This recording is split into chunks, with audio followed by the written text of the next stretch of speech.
welcome to the Spring Garden Festival. This is the 30th annual year, so we are very excited that we were able to put this together in time. Yes. Right down here is the map of our vendors, and this year we have 50 vendors, excuse me. Wow. 50 vendors.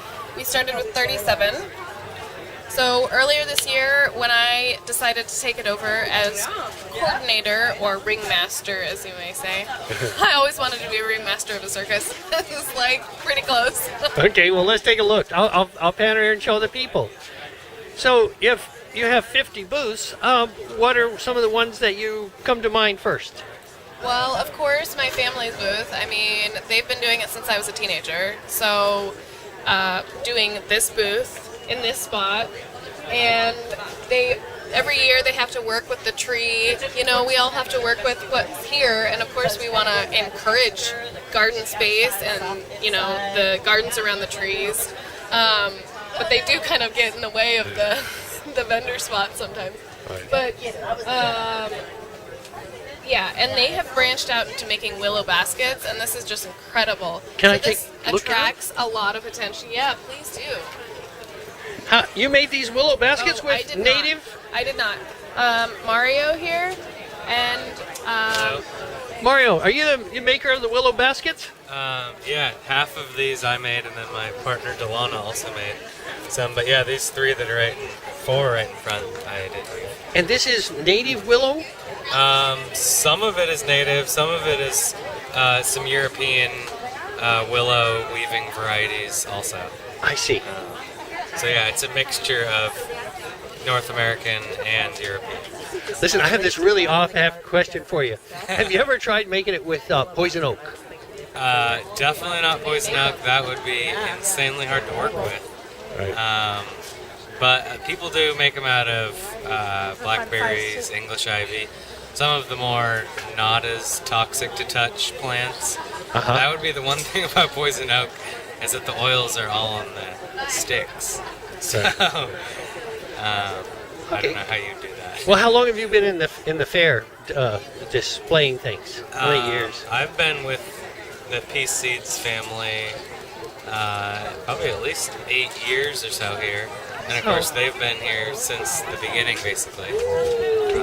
So I think this is maybe my 7th or 8th time here. Yeah. What else do you guys put out? I see some seeds. Can I come around and take a look at the seeds? Yeah, check it out. Yeah, we got pretty awesome, locally selected, organically grown, and heirlooms as well as original varieties that we've developed.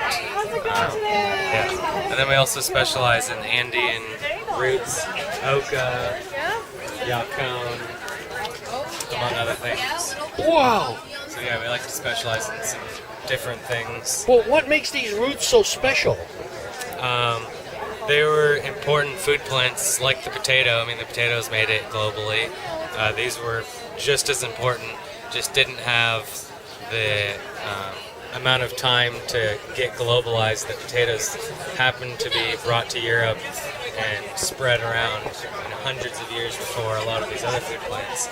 So it just takes that time and people to recognize different unique nutritional aspects. And yeah, having something that's not in the Solanaceae family, some people aren't into nightshades, or there is a lot of food plants that are already in the nightshade family: potatoes, peppers, tomatoes, eggplants. So having more diverse root crops makes sense on a lot of levels. What family are these from? Oxalidaceae. So in the Oxalis family, there's in the woods here. What is it called?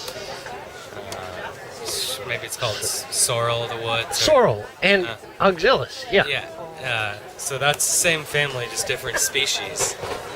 I'll be darned. So yeah, the greens are also edible, just like that Oxalis. Oh, really? Yeah. Okay, well, thank you very much. Nice, thank you. Good luck to you. All right, you too. Well, this is Pam, and she's with the Master Gardener program. Yep, I'm with the OSU Extension Master Gardener program, and we always have a booth at the Spring Garden Festival to provide customers with horticulture information, and we try to have some topical information. We have mason bees, and maybe I can show you that in a little while. Sure. Mason bee and pollinator information, and then we're also talking about growing some fruit crops and berry crops. So if you have gardening questions, come on down and you can talk to these lovely people over here, and they can try and research your question and get back to you. So as a Master Gardener program, you people can call you and ask you questions? Yes, so they can call the extension office. Most counties in Oregon, I think actually every county in Oregon has an extension office. And if you have gardening questions, you can give us a call and we can research that and get back to you. And you can also bring samples into our office as well. Oh, really? And you have a training program for? We do, yeah. So we train new volunteers mostly starting in January and February, going into March. And so we do an annual training program. We do about 50 people in Lynn and Benton County every year. And then they get to join the ranks and work at fun events like this and get a really good handle on a solid horticulture background, and then you learn every year something new, right? Right. If somebody's interested in the program, do they go to OSU or do they go Master Gardener program? I would look for their local extension office. So get in touch with your local extension office. Here in Corvallis, it's Benton County, and then they'll put you in touch with the coordinator, and you can figure out what the process is for applying to become a Master Gardener. Okay, and anyone can apply. That's agricultural extension or just extension? You could Google Master Gardener program. It's in the horticulture department with OSU Extension. And then put your local county office, and then the search will come up for you for the contact information. Well, let's go look at the bees. Okay, let's go look at the bees. That will help those bees.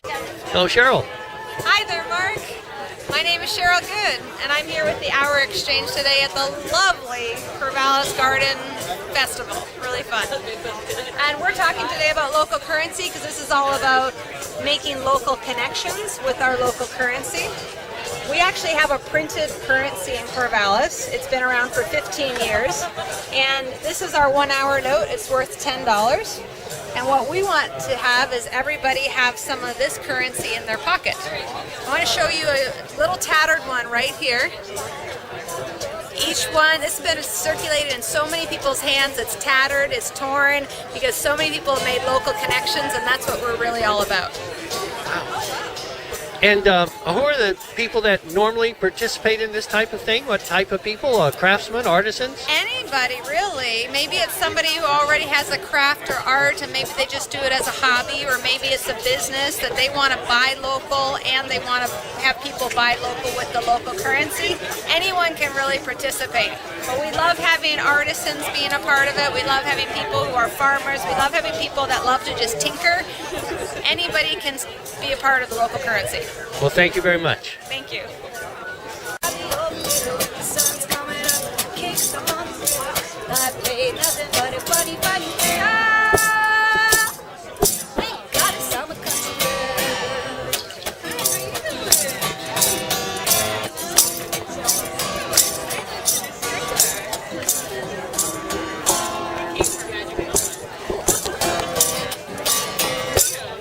Cows dance with tan, so my skin is just what I'll tell you if you ask me where I've been.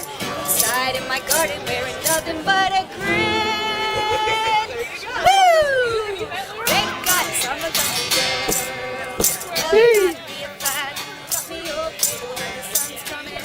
Kicks on the critter, I've been nothing but a funny, funny critter. Thank God it's summer country girls.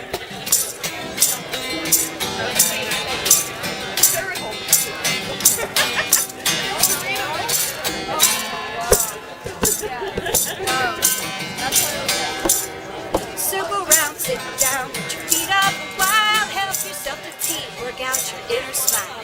Welcome to the family, Mother Nature's child. Thank God it's for the country girls and boys. Thanks. The fair appreciates you. Well, Susan? Yes, my name is Susan Morton. I'm here at the Corvallis Spring Garden Festival, and I'm from the Lynn County Master Gardeners Pollinator Project.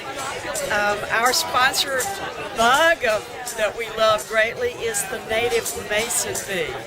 We all know that our pollinators are in a great deal of trouble, and we need to help them. Mason bees are our native pollinators.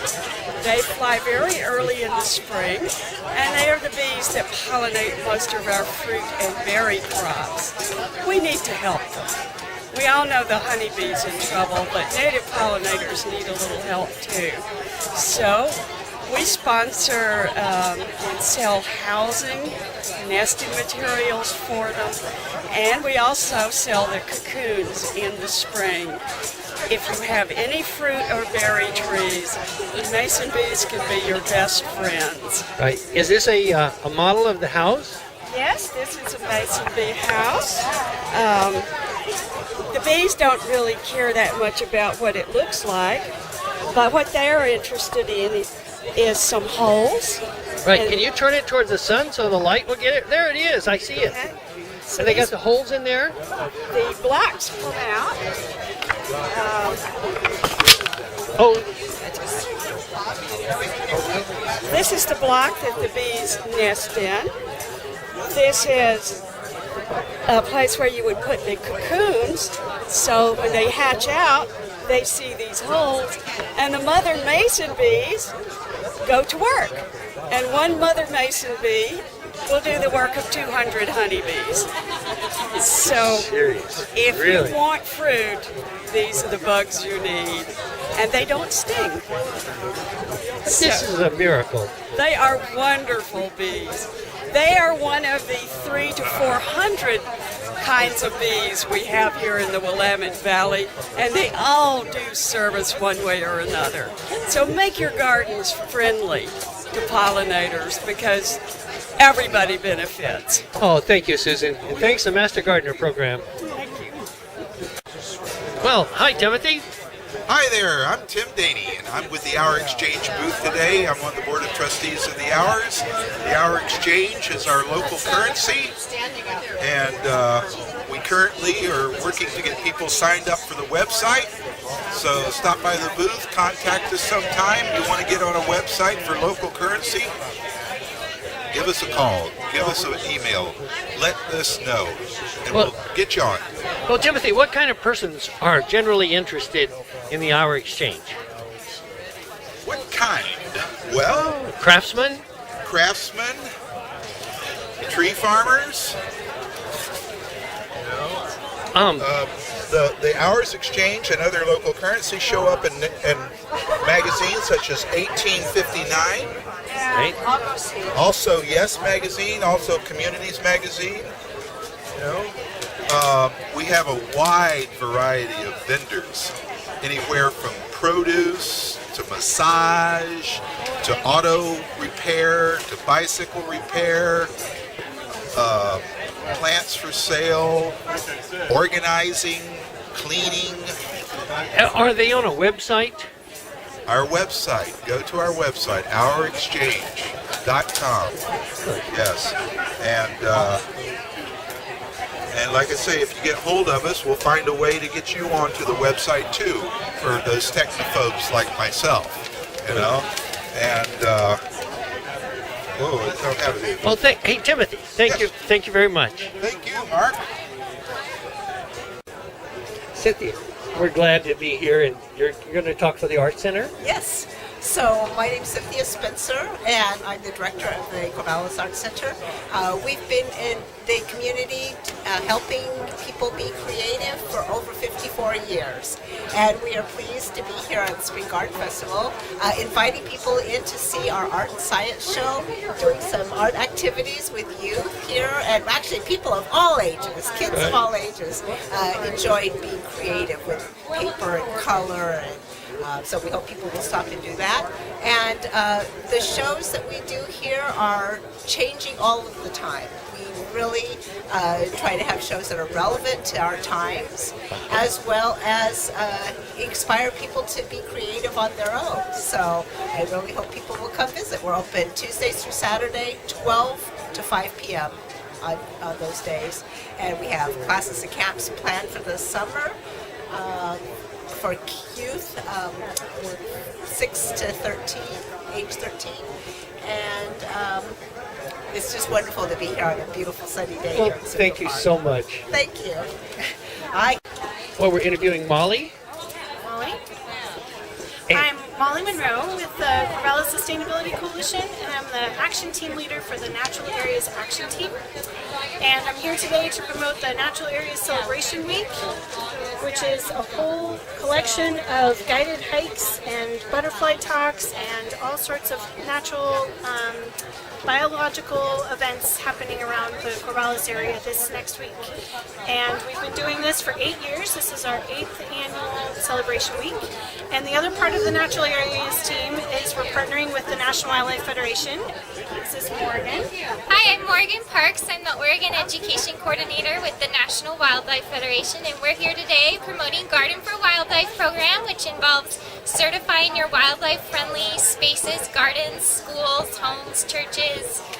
The whole anything can be certified by providing food, water, cover, places to raise young, and using sustainable gardening practices. Oh, and how does an ordinary person get in touch with you? Our website, Garden for Wildlife. Gardenforwildlife.com or dot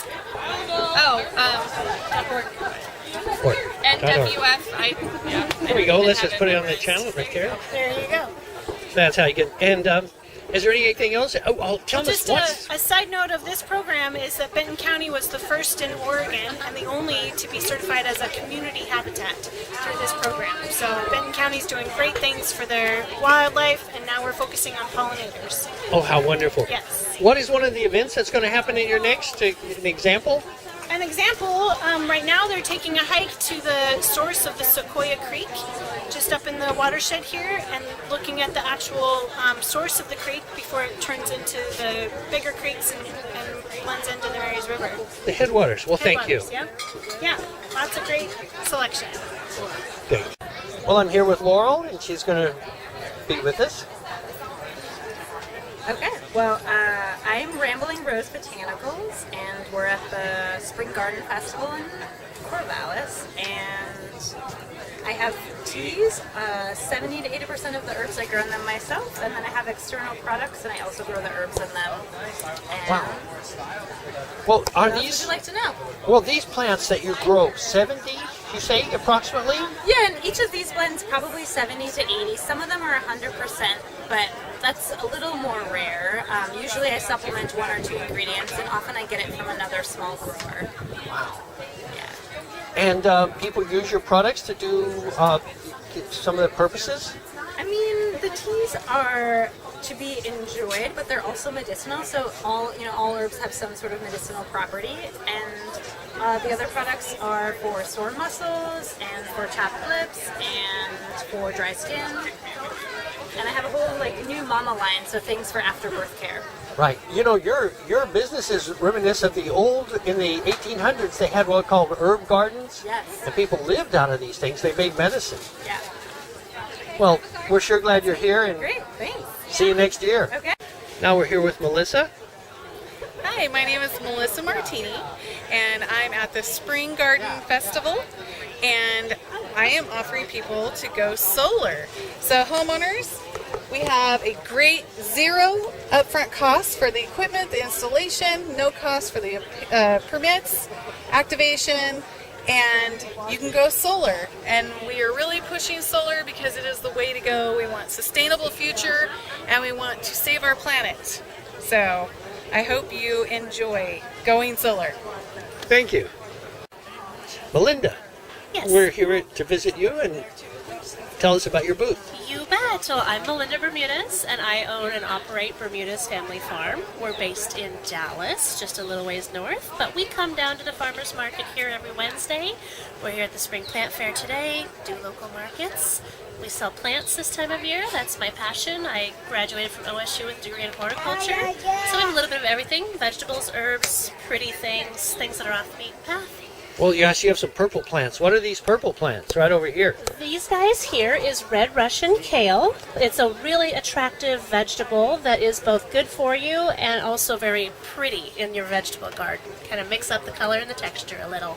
And what are the is your farm specialized in any particular type of plant? We don't really specialize in a certain type of plant. We're mostly a produce farm. We also raise meat, poultry, meat birds, some beef, things like that. So we're kind of a homestead style farm where we do a little bit of almost everything. Well, thank you. You bet. Thank you. Well, I'm here with Craig, and Craig's going to tell us about his event. Yeah, so here we are at the festival, and we are Wild Yeast Bakery. We're operate out of South Corvallis, and we do subscriptions of bread, and we also sell at the Wednesday morning farmers market and at the Albany farmers market. Right. And you're located. Do you have an open business down on 2nd Street, or you just bake your bread there? No, we just bake our bread. We bake the bread at our home. We got our kitchen certified, so that we can do that, and then we sell it at those other places that I mentioned. And our purpose is to provide organic and local grains to people. So we all of our breads and almost all of our ingredients are organic, and our focus is to help local producers, farmers, get their grain into the market. Oh, bless your heart. So we use green willow grain from Tangent, and we use Camas Country Mills grains from down near Junction City. We use a little bit of other flour, but most of it comes from those two places. Well, thank you very much. Yeah. Okay, Yeah. hey girls. Well, this is Cynthia, and she's going to... Go, Cynthia. Hello, I'm Cynthia of Midway Farms, and our farm is located midway between Corvallis and Albany on Highway 20. And we're here today on a beautiful day at the garden show here.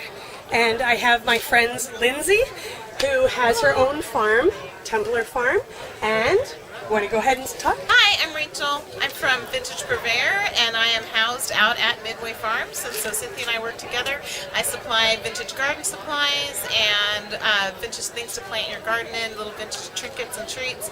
And that's what I do, antiques and marketplace type stuff. So Is it a gift store? it kind of is, yeah. We have both gifts, and we have, during the summertime, we have all sorts of vegetables and fruits and things to do, but then we also have gifts that you can get, from vintage stuff to handmade soaps and lotions and things like that. So you can come out and get gifts, and you can come out and get your vegetables at the same time.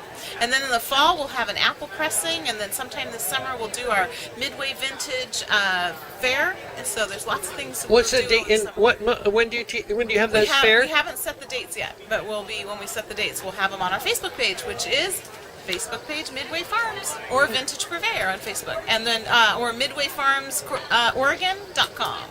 Oh, thank you. And do you have any education programs there? So yes, we have the Farm Experience Day Camp, and it's for ages 5 to 12.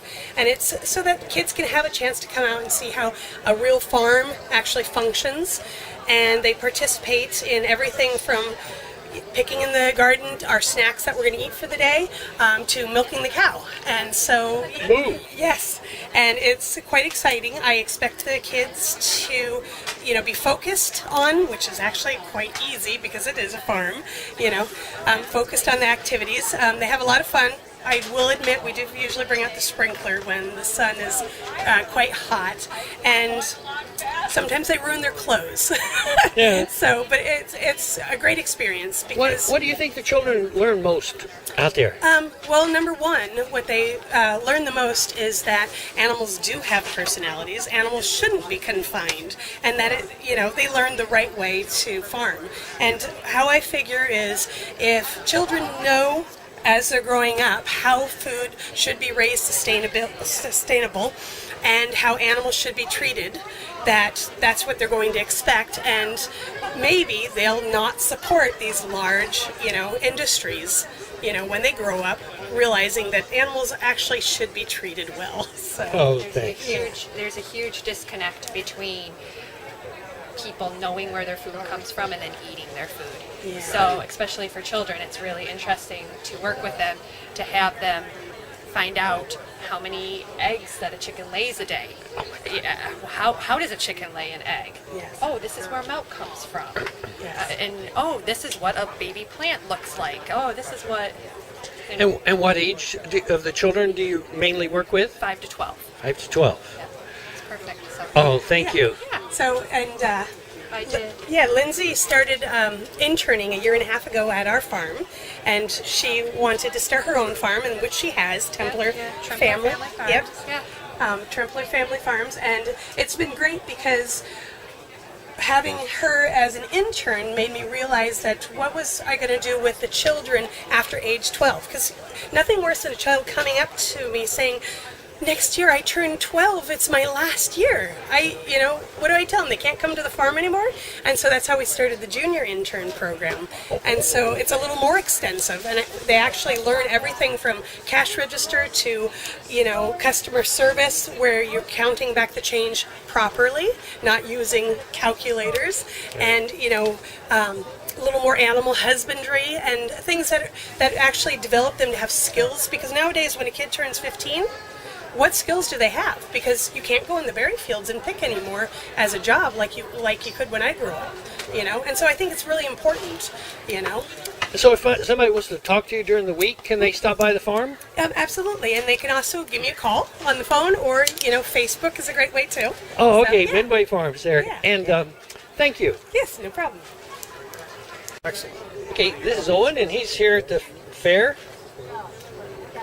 Good afternoon. I'm Owen Dell. I'm a landscape architect here in Corvallis. I'm also an author. I write books and articles, and I teach. I teach landscape professionals and homeowners about all sorts of subjects. And my real aim in life is to introduce people to the beauty and the power of sustainable landscaping. Sustainable landscaping is basically doing landscaping right, so that it works properly and provides a lot of services for the environment as well as for people. So what we have here today is a display of my books, which people are welcome to buy. Did you read landscape? You wrote Sustainable Landscaping for Dummies? Sustainable Landscaping for Dummies. And I also wrote How to Start a Home-Based Landscaping Business. That's for people who want to go into the business and get rich like me. That was a joke. It is a joke. We also have some free consultations, and I have this special, I call it the Amaranthematic consultation timer. And, I see. You just turn it upside very down? high tech. I developed this myself over many years, and it's like an hourglass. You turn it over, and my consultations are free until the amaranth runs out, and then it's very expensive after that. So you have to talk fast. Okay. We also have a quiz here today with questions about soil, water, fertilizer, and so forth. And so you can read the question Let's take here. What's the first question? And lift up to see the answer. So the first question, I have to read it myself. I'll read it for you. Which of these saves the most water? Automatic controller, side adaptive plants, or drip system? So it's an interesting question, isn't it? Yeah. What would your guess be? Well, I would say adaptive plants because you can go to zero maintenance with those. Let's find out if you're right. Answer is adaptive plants. Excellent. And I'll just video the answer right there. They can see Yeah, it. give a little background information there. Okay. What's the next question? The next question, as I recall, is about soils. You can go ahead and read that too. You did so well Okay. in the first one. Which is best for your soil? Chemical fertilizers, organic matter, or organic fertilizers? Well, I'm going to say organic matter. Okay. Let's see what you through these questions here. The next question is about pruning. How can you reduce pruning chores? Kill your plants, choose the right size plants, or let things grow wild? Well, what's the answer? And the answer is choose right size plants.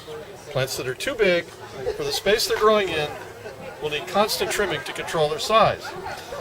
They will never learn to stay within their bounds. They're not like dogs that you can train to behave. They have a genetic destiny that they're going to do their thing no matter what. You can't teach them to be different. Research the size of the plants you're choosing for your landscape and give them the room they need to grow to maturity. You will reap the rewards for many years to come. Thank you. Let's do the last question. And the last question has stumped a lot of people. I don't know why. It doesn't seem that hard to me. What's the annual water cost for a 2,000 square foot lawn? $2,000, $200, or $20? Wow, I haven't. What do you think? I got a pump, so it's I have free water. That's a different story. I'm thinking municipal water. You pay your water bill. 2,000, 200, or 20? 200. Let's find out. $200. Oh. And so it means that during the year, a person watering their lawn would be putting $200 of their hard-earned money into keeping the lawn green. Yeah. Yep. If you want to do that, that's fine. Cheap entertainment, I guess. But if you don't particularly like your lawn, do what a lot of people in Corvallis do, let it go brown. Or, better yet, replace it with something that's more suitable, that doesn't need much water, or maybe no water. After all, we get 43 inches of rain per year here, or 60-something this year. And that's enough to keep a lot of plants looking really good, even through our long, dry summer. So you think we have a very beneficial environment for enjoying the landscape? One of the best. One of the best. Well, thank you, Owen. Thank you. Appreciate it. Well, this is Kathy at the fair, and she's here with her booth. Hi, I'm Kathy. I'm from Harlan, Oregon. I do this metal sculpture. I like to use old farm, cool, rustic equipment, and kind of antique but not too valuable stuff. Turn it into fun things. Is it called garden art or just art? Garden art, and then some things are more art. There you go. So, well, tell us a bit of piece. Here's a piece you got. yeah, here's some. This little guy is a snail. We kind of use different parts. Here's, I like to leave something a little movable on some of them just for fun. There's some crabs I made. It's a wall hanging here, the heart. Yep, there's a little wall hanging here. Oh. I don't know if that shows up background. Well, how many years have you been coming to the fair? This fair for at least 10 years, I think. Yeah, it's Well, one of my good. It's a really good show for me. Oh, gosh. Well, we're glad you're here. And thank you. Yeah. Go. My name's Jean, and I am at the Spring Garden Festival in Corvallis, Oregon. It's a sunny day, getting warmer, and I am a hat maker. Hat maker. I do use traditional millinery techniques, and I make primarily straw hats because we all need to have our head covered now. Right. But we should do it with fun. And what kind of colors do you prefer? Any color that I can make come out of the dye pot, which is many. I use a lot of different kinds of straws. I mold it on a crown mold. I stiffen them, and then I play. Oh, wonderful. Well, thank you very much. Thank you. You're on. Hi, I'm Jan, and my company name is Janio Jewelry, and I'm here at the Spring Garden Festival.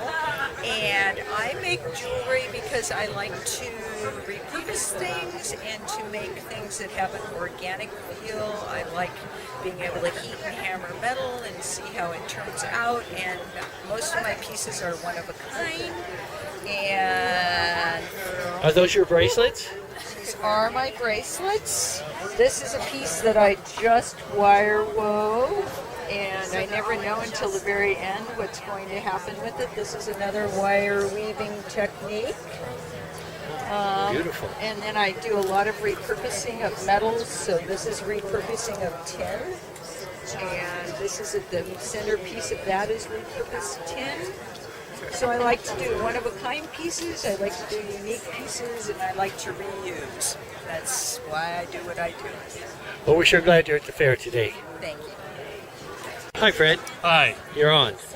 All right, my name is Fred Weisenstein. I'm one of the owners of Dancing Oaks Nursery with Leonard Foltz, and we are located about 15 miles west of Monmouth, or about 19 miles northwest of Corvallis.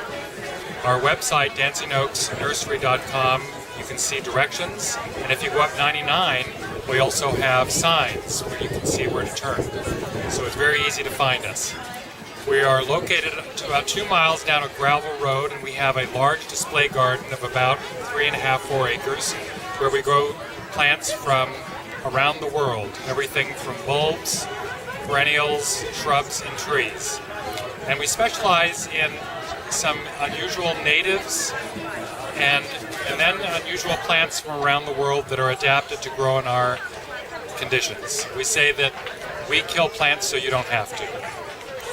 And some of the examples of some of the things we grow might include this very unusual hydrangea, for instance. This hydrangea is called Hydrangea scandens. Wow. And it will get up to about 3 feet and can grow in sun or shade. And its variegation varies depending upon where it's grown. In the sun, it takes on a lot of purples and reds, and in the shade, it's more light greens and creams and whites. Wow. Just as an example of... And do you know where's that native to? Do you know? I believe this hydrangea is native to Asia. Yeah. Is this a bleeding heart here? This is a goat's beard, a runcus. It's a smaller one, very delicate foliage, but it's very easy to grow. It can take shade to part sun, and goat's beards don't really, once they're established, don't require a lot of water, but they'll accept it if you have it. I see. And what elevation is your nursery? About 500 feet. 500 feet. And we're open Tuesdays through Sundays, 9 to 5. Okay, well, thank you, and we'll come see you. Thank you very much as well. Right. We're in Corvallis at the Spring Garden Festival. We're the Space Neighbors, and we're going to play some music. Thanks. Yeah. What's your first song? Our first song is called River Song. It's a Galaxy original. These guys were nice enough to play one of mine. Woo! Thanks.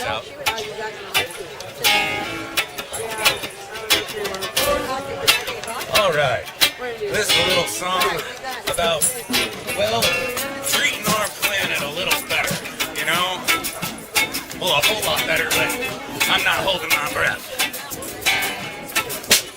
Oh, the tree won't grow. It's because the well is running dry.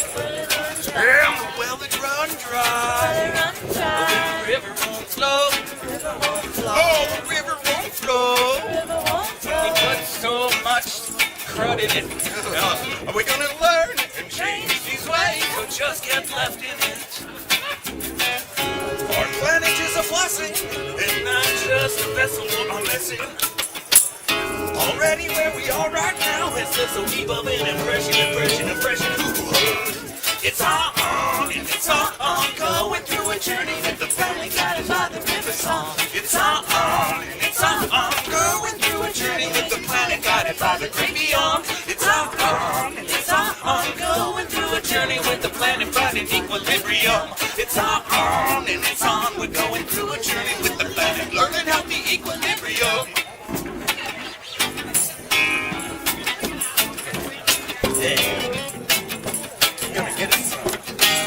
Sometimes we'll tie ourselves to a tree or chain ourselves to a rock.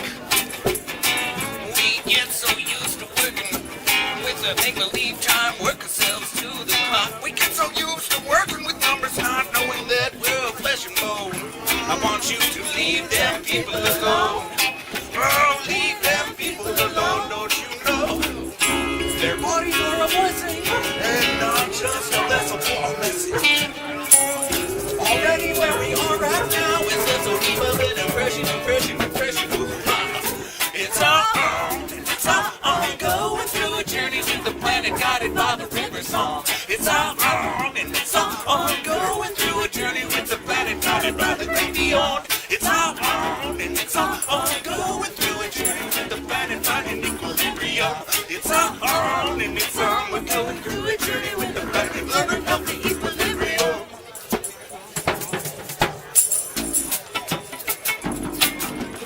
Oh, yeah.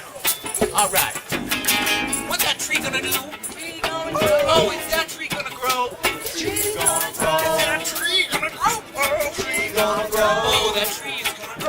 tree gonna grow.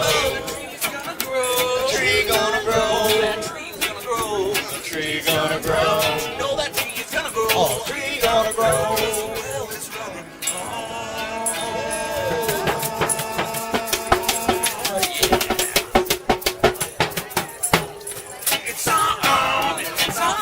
going through a journey with the planet guided by the river song. It's on, going through a journey with the planet guided by the river. It's on, going through a journey with the planet finding equilibrium. It's on, we're going through a journey with the planet guided by the equilibrium. It's on, we're going through a journey with the planet guided by the river song.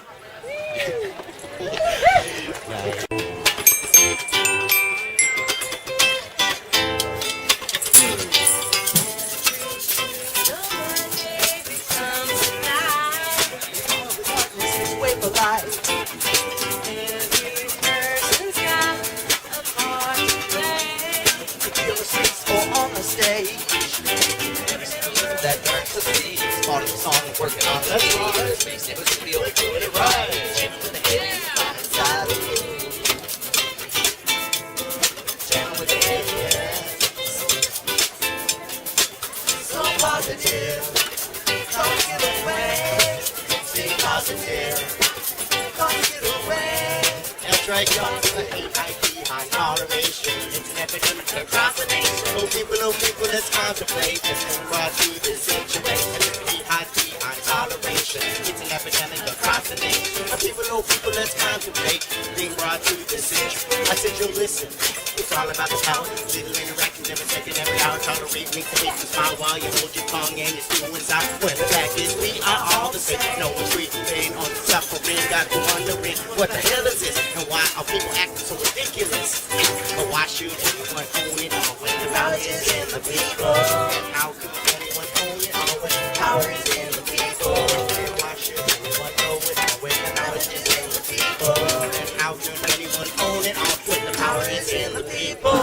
Power is in enough, no weak compassion for everyone and everything. Violence ain't so tough, not a real man's reaction. It's love that he brings. Power is enough, no weak compassion for everyone and everything. It's love that we bring.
Gotta find their way.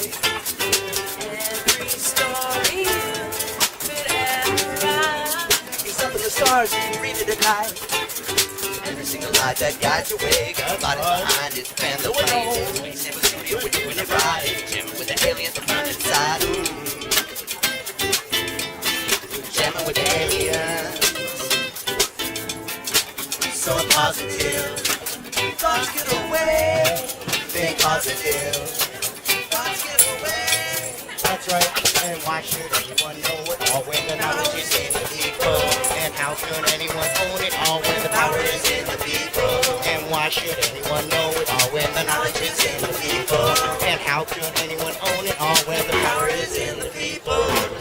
Saying enough, no, we can for everyone and everything. Things are tough, not a real man's reaction. It's love that he brings. Saying enough, no, we can for everyone and everything. Love that he brings.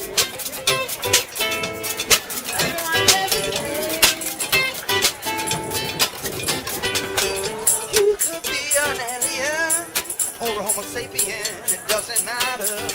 What's it matter? I want to be your friend. You could be an alien, a wealthy or a poor man. It doesn't matter, fly or chatter.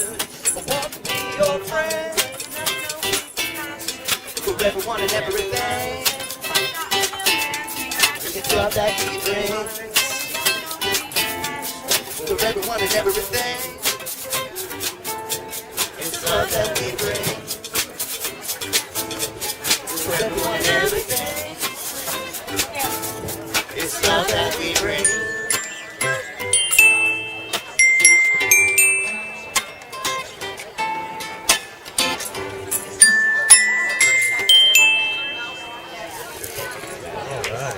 Wow. There you go.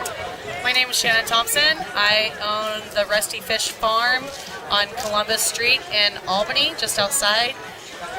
I'm lucky enough today to be here at the event. My passion is homesteading. Homesteading? Homesteading. Homesteading. Yeah. I see. How do you help people with this? I would love to help you in any way I can. Give you some knowledge, help you out, We can swap, work. I'll work on your farm, you can work on mine. We'll make it happen. I think you found a partner here, but I got to tell the other people about it. Give us an example.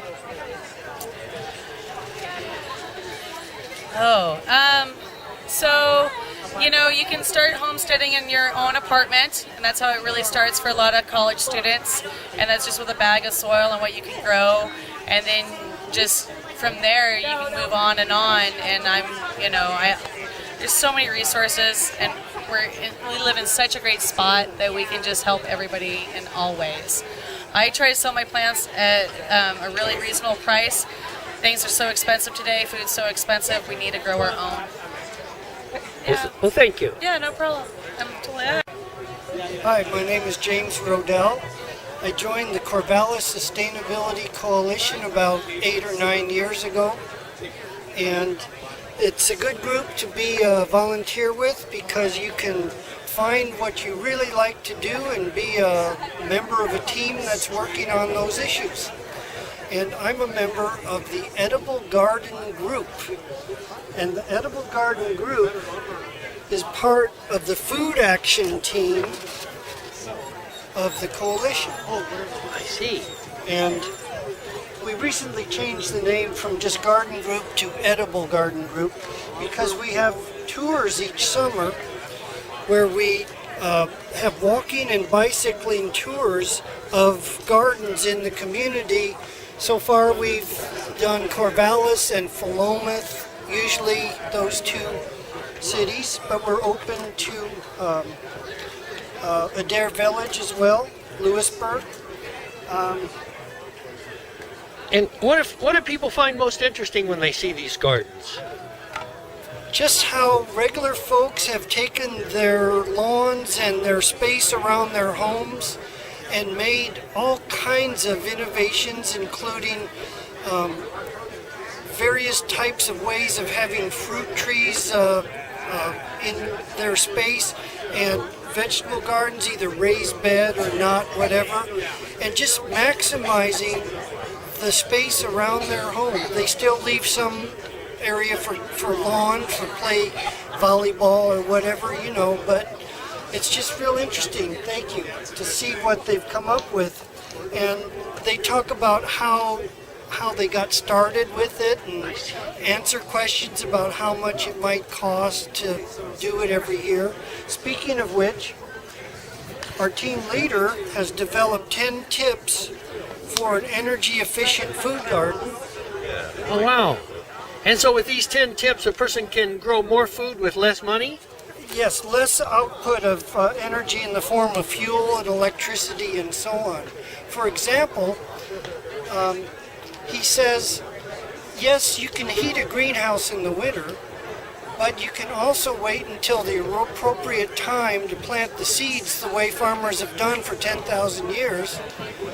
Or you could even, if something you really want to get an early start, if you have some windows facing the south in the winter and a place to put the plant starts, they can get sunlight and the warmth that way. So there's lots of ways of doing it without having to heat a whole greenhouse, for example.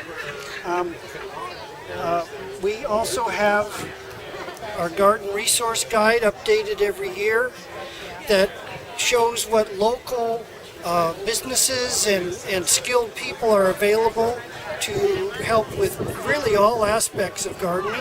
Are you? Is there a website to get in touch with this particular thing? Yes. Let's take a look at that. Okay, that would be right down here at the bottom. Well, this is very good information, and you take volunteers, and we sure do. Well, thank you very much, and appreciate your interview here. You're welcome. You are on. I'm Naomi. And I'm Kezzy. And we're here at the Spring Garden Festival selling barefoot books, which are and rocks. Rocks? Kezzy made That some are rocks. decorated. Yes. Okay, and these books are special in what way? They're through a publisher that specializes in multicultural books and beautiful illustrations and beautiful stories from around the world, folk tales. And I love them, so I want them to be available to Corvallis children.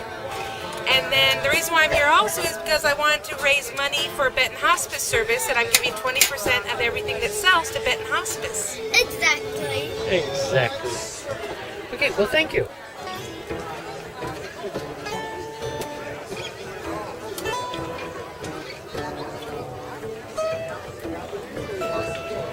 Color of a sunset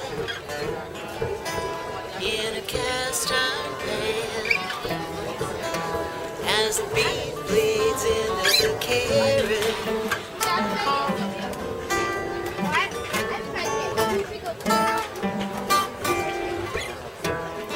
Memory of a one-armed man is trying not to share it as the beat bleeds into the carrot. Lentils and a wooden spoon, teacup in an empty room.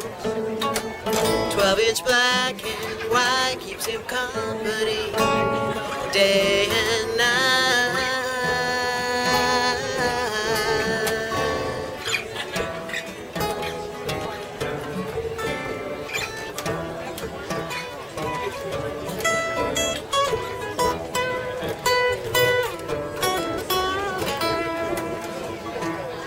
It's 1944. He's almost too short.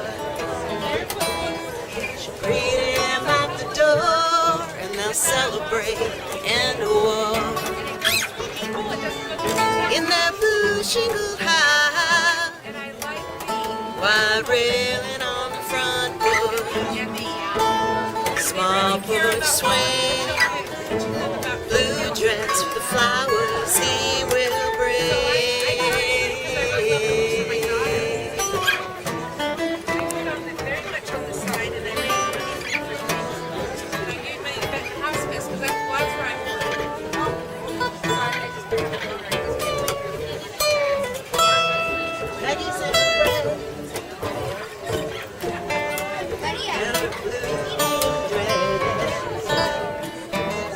Dancing with the dolls on the sidewalk, the sun in her golden trap, pie in the kitchen window, curtains swinging in the breeze, milk bottle on the back porch, ready for a deep freeze.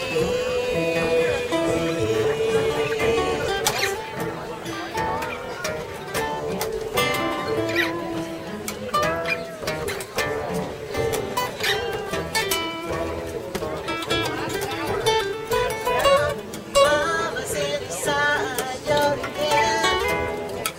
She's still cleaning up the linen, listening to the radio. Her favorite Benny Goodman show in their blue shingled house. Her pretty dog in the backyard.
In a cast iron pan, as the beat bleeds into the carrot.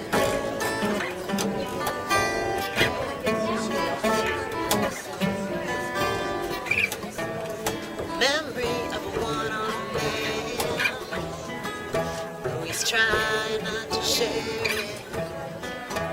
As the beat bleeds into the carrot.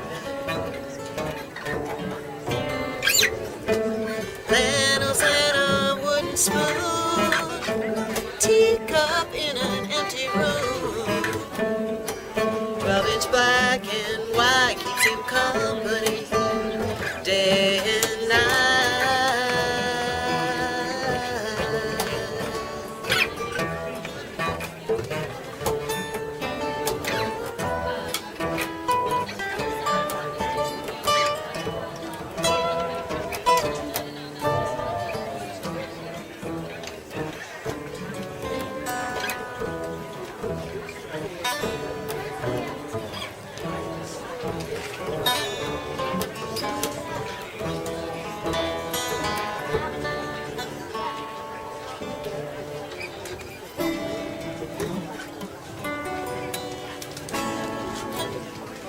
So good, keep it on the move, on the move, on the move, on the move.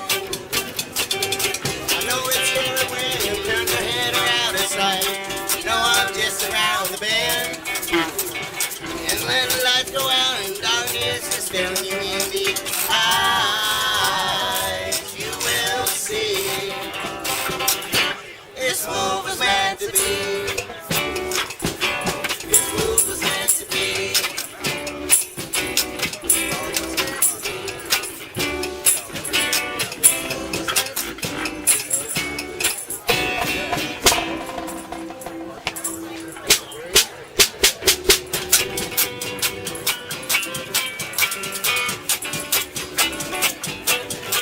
Get back on the horse. Get back on the horse. Yeah.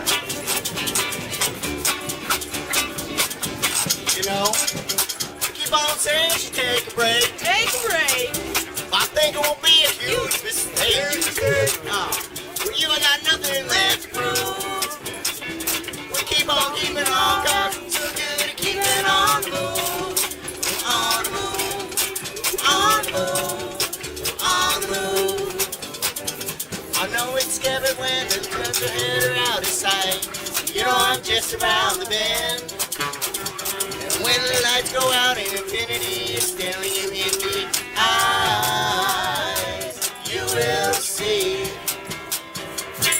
this move was meant to be. This move was meant to be.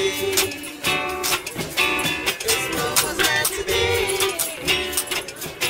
This move was meant to be.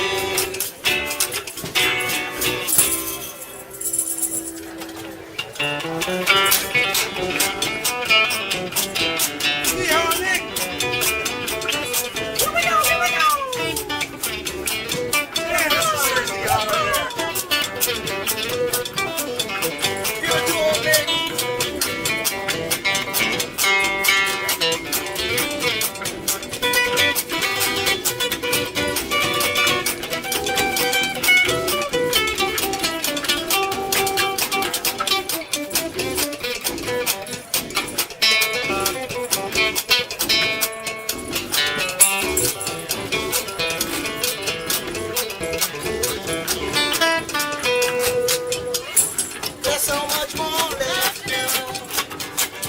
The sun is rising and we keep on finding another big wall to break through. Keep on keeping on, cause it's so good at keeping on the move. On the move. On the move. On the move. I know it's scary when the girls are letting out of sight. You know I'm just around the bend. When the lights go out and darkness is staring you in the eyes, you will see this move was meant to be. This move was meant to be. This move was meant to be.